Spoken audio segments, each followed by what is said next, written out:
ഇതിലിപ്പോ ഏതെടുക്കും? കൺഫ്യൂഷൻ ആയല്ലോ. തൽക്കാലം റാക്ക് നിറയുള്ള ഈ ബ്രാൻഡ് എടുക്കാം. മറ്റേത് കുറച്ച് വന്നിട്ട് പോവാതെ ഇരിക്കുന്നതാണെങ്കിലോ. ദേ അവിടെ വെബ്കേഡ് അച്ചാർ ആകെ 2 എണ്ണം ഉള്ളൂ.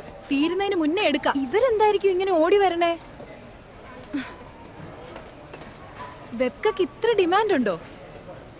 കഴിഞ്ഞ തവണ വാങ്ങിച്ചതേ ഓർമ്മയുള്ളൂ. കുപ്പി കാലിയായതുപോലും അറിഞ്ഞില്ല. അതെ, നല്ല കിഡിലൻ ടേസ്റ്റാ. പോയപ്പോ ആർക്ക് പോയി? ഈ സോനയ്ക്ക് തന്നെ പോയി. പ്രായം നമ്മിൽ മോഹം നൽകി, മോഹം കണ്ണിൽ പ്രേമം നൽകി, പ്രേമം നെഞ്ചിൽ രാഗം നൽകി.